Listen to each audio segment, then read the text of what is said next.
Mano klausimas yra premjeriai dėl registrų centro. Jūs akcentuojate, kad nuo pat pirmos dienos pagrindinis tikslas buvo nepakenkti tyrimui, nors tyrimas prasidėjo ne balandžio 3, kuomet jūs gavote informaciją, tačiau balandžio 15 yra laiko tarpas. Ir priminsiu visiems, kad ikiteisminis tyrimas vyksta ir dabar, nors informacija jau yra vieša.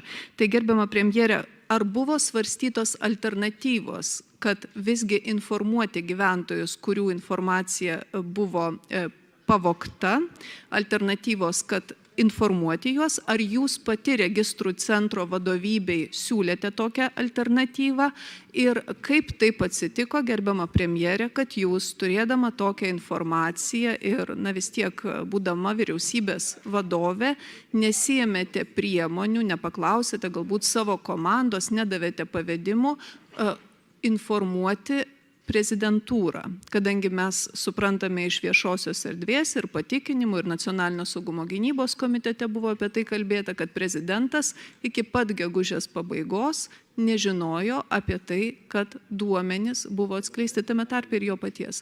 Kaip taip įmanoma? Tai keli klausimai, tačiau visi labai svarbus.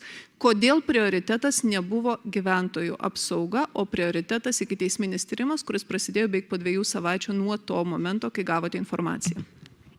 Ačiū už klausimą. Būtent prioritetas ir buvo ne tik gyventojų apsauga, bet ir apsauga gyventojų duomenų apsauga. Todėl buvo netidėliotinai imtasi veiksmų užkardyti neteisėtą prisijungimą prie duomenų. Ir tas buvo nedelsiant padaryta, kuomet tik tai buvo užfiksuotas duomenų nutekėjimas.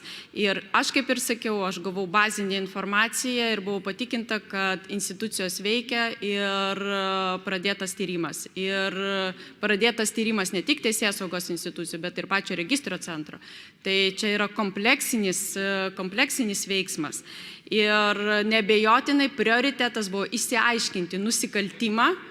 Ir atviriau galėjom kalbėti tuomet, kai prokuratūra išėjo su pranešimu. Tam tikrų duomenų ir šiandien mes negalime pasakyti, ikiteisminės tyrimo medžiagos negalime atskleisti, nors tikrai jau dabar galim tvirtai žinoti, kad tam tikri dalykai yra atskleisti tik dėl to, kad buvo laiko tarpas, kuomet galėjo teisėsaugos institucijos kokybiškai atlikti tyrimą. Nepamirškime, kad pats registrų centras kreipėsi į duomenų inspekciją ir gavo atsakymą, kad gyventojus reikia informuoti iki gegužės 27 dienos. Ta raštą mes turime, gyventojai buvo informuoti gegužės 22 dieną.